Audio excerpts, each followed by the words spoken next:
What's up, everybody? Welcome back to the channel. My name is Aiden. Today we're going over my week 4 predictions. Last week we had a really solid week. We went 12-4.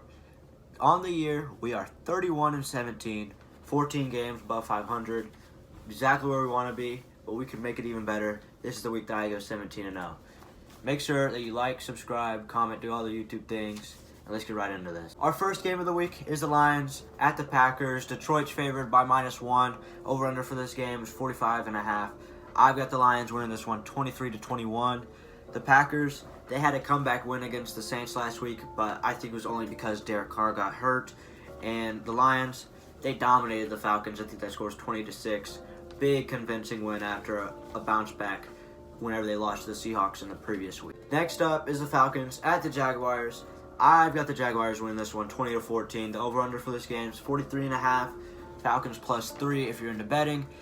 Both teams last week, they lost in disappointing fashions. Offensives couldn't get started. It was really bad for both. And this is the Jaguars back-to-back London. I don't think this has ever happened before in NFL history, but the Jaguars are playing back-to-back games in London. Next up is the Rams at the Colts. I'm taking the Rams here. The Rams are favored -1.5. Over-under is 45. I'm taking Rams 21-17. The Colts, though, they can prove that Anthony Richardson or Gardner Minshew, they can win with either quarterback. And Puka Nacua, he's legit.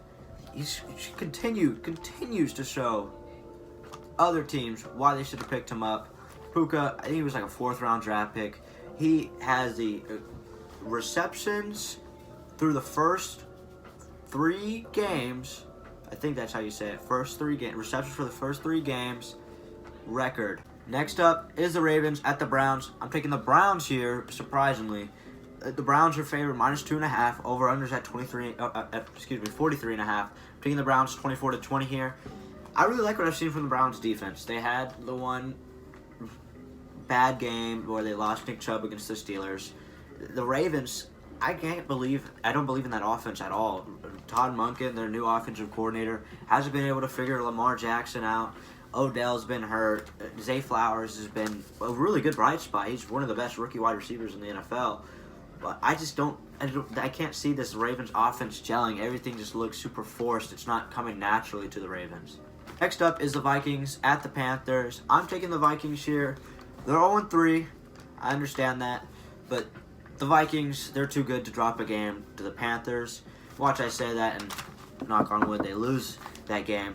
But I'm taking the Vikings 31-20. The Vikings -3. Over-under for this game is 44.5. They're desperate. They're super desperate for a win. You can't start out 0-4. If they start out 0-4, you might as well just kiss the playoffs goodbye. And Bryce Young's status for the Panthers is still up in the air as of right now. This is being recorded Tuesday night. So injury reports should come out tomorrow just to get more of an idea. But if Andy Dalton plays, they are more than able to win. Andy Dalton, he threw the ball like 57 times against the Seahawks, so they trust him. Next up is the Bengals at the Titans, and I know a lot of Titans fans remember that playoff game where Ryan Tannehill sucked. He was terrible that playoff game. No big difference here. I got the Bengals winning this one 24-17. Joe Burrow struggled a bit on Monday Night Football against the Rams, and that calf is obviously still bothering him. He re-aggravated it during practice the previous week. He was missing a couple throws here and there, missing wide open guys, but his receivers also weren't helping that much. T. Higgins had like 4 dropped balls that game. Bengals just need to have like an offensive reset. Focus up. Got the Titans. Should be an easy game. Titans offense is terrible. They put up 3 points against the Browns last week. Derrick Henry couldn't get going. I think the Bengals have a pretty solid chance to get a pretty good defining win against the Titans. Next up is the Buccaneers at the Saints. I'm on the Baker Mayfield train all the way throughout the season. I'm taking the Buccaneers here, 21-20. Saints -3. Over-under for this game is 39.5. The Eagles, they made Baker look not as good as he did in week 1 and 2. And it's the Eagles. The Eagles have a great defense. Baker was pushing the ball downfield. Was he making some bad throws? Yes, he was. But I really do trust in Baker Mayfield this year. I think the Buccaneers, it's a good situation for him. They've surrounded him with some talent. I'm taking the Baker over the Saints here. And I don't know if Derek Carr is playing or not. And if Jameis Winston does start, the Saints have as good as 0 chance of winning this game. Next up, we got the Dolphins at the Bills. I'm taking the Dolphins here.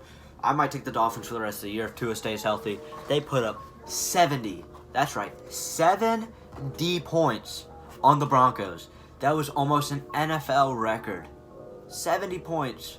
They had a rookie score 5 touchdowns. 5 touchdowns. Dolphins look unstoppable. The Bills, they've got a better defense than what the Broncos got. So they're going to hold them to under 70, hopefully, for the Bills. But I'm still taking the Dolphins. The Bills, they dominated against the Commanders last week, but it's also the Commanders. They're really not that good of a football team. Taking the Dolphins. Next up, we got probably the most boring coin toss of the week. It's the Broncos and the Bears. The Broncos just got 70 points put up on their head by the Dolphins, as I said in the last segment. The Bears have been the most disappointing team in the NFL. They lost to the Chiefs. They just got dismantled by the Chiefs. Justin Fields is looking like a bust right now. They need to get on track. I don't know where this Justin Fields hype was coming from. He's blaming it on everybody else but himself in the press conferences. It's not looking good at all. At all for the Bears. Up is the Commanders at the Philadelphia Eagles. Eagles, big win against the Buccaneers last week. I'm taking the Eagles here. They're minus 8.5. Over-under for this game is 44.5. I'm taking the Eagles 20-31. The Eagles, they might be the best team in the NFL. Yeah, they're really young on defense, so that could hold them back a little bit. But I believe in this offense, this run game. I haven't seen anybody be able to stop the Eagles' run game so far. And the Commanders, they just got stomped by the Bills. Offense wasn't working. Their defense wasn't working. Just complete and utter just beat down by the Bills. We got the Steelers at the Texans. I'm taking the Steelers here 24-21. Steelers minus 3.5. The over-under for this game is at 40.5. And the Steelers, the offense doesn't look that good. And this is another game that they can get back on track. Try to figure something out on offense against the Texans, who are a bit of a struggling team. Haven't gotten that many wins this year. However, C.J. Stroud hasn't thrown a pick. Knock on wood for the second time this video. But C.J. Stroud, if he doesn't turn the ball over, I mean, he's showing that he has the ability to play quarterback in the NFL. A bit of a surprise one, but this week's lock of the week is the Raiders at the Chargers. I'm taking the Chargers here 30-20. Chargers minus 5.5. Over-under is 47.5. Jimmy Garoppolo is showing that he was not the right pick for the Raiders at quarterback. And we kind of could have told you that. But who knows? Jimmy Garoppolo, game manager, it's not working. Josh McDaniels isn't working in Las Vegas. They're probably both going to be out by the end of this season. And on the Chargers side of things, they finally got a win against the Vikings, 28-24 that game. They needed that. They needed that so bad. But key injury during that game, Mike Williams is probably out for the season this year with, I think, an MCL injury. Devastating for Chargers fans. But I still am taking the Chargers versus the Raiders. Next up is a team that shocked me last week. They messed up the lock of the week pick. Cardinals at the 49ers. 49ers minus 14 here. Over-under at 44.5. I'm taking the 49ers here. 10-27. It's not going to be the lock of the week. Cardinals, I think they took that away. I said at the beginning of the season that they might be the lock of the week every week. And they proved me wrong there by stunning the Cowboys. And the 49ers, they're in that three-team conversation for the best team in the NFL. I think it's the 49ers, the Eagles, or the Dolphins right now. Is the Patriots at the Cowboys. I'm taking the Patriots here. I know I said last week, that they're looking like Super Bowl candidates, the Cowboys are. But I'm a big Patriots bandwagon this year. I really think that people are counting this team out. It's a Bill Belichick-led team. They're not just going to give up. They had a good win against the stout Jets defense, 15-10. I am taking the Patriots here 20-17. The Cowboys are minus 6.5 favorites. It's over/under of 42.5. I'm in on the Patriots this year. I think they might even make the playoffs as a 7 or 6 seed. And the Cowboys, they lost last week to arguably the worst NFL team this year in the Cardinals. I mean, you can't be dropping games to a team that's trying to tank. Are they? Are they trying? I feel like they are trying to tank for Caleb Williams. You can't be dropping games like that. Next up is the Chiefs at the Jets. It's the Chiefs. I said it last week. They're going to win.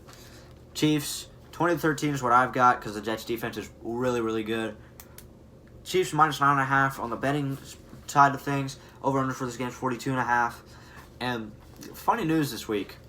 After calling the NFL slavery, Colin Kaepernick has sent a letter to the Jets asking to be on the practice squad, saying he doesn't want the quarterback 1 roles, not QB2, not even QB3. He wants to be on the practice squad. I think that's kind of crazy. Let me know what you guys think in the comments. And the Chiefs, it's the Chiefs. I'm not picking against the Chiefs. The final game for Week 4 is my beloved Seahawks versus the New York Football Giants. I'm taking the Seahawks here. I don't think this is too much of a biased pick. It's 27-17 is my score prediction. The Seahawks are favored -1.5. Over-under for this game is 45. It's in New York at MetLife. And good news for the Seahawks. Jamal Adens is expected to play, and he hasn't played in a football game for over a year. Destroyed his knee Week 1 versus the Broncos last year. And the Giants, this is a struggling Giants team without Saquon Barkley. They need him back desperately because their offense runs through him. All right, that concludes my Week 4 predictions. Let me know what you guys thought. Remember, we are 31-17 going into this week. Let me drop your guys' predictions down in the comments down below. I want to see what you guys got and try to keep track with that every week. I think it'd be really fun to have like a little competition, see who's doing the best. We might have some type of prize at the end of the year. Who knows? We'll see how much participation we get out of it. Make sure you like, comment, subscribe, do all the YouTube things. Follow my Instagram, Davis. I'll link it down below. And I hope you guys all have a blessed day. See ya.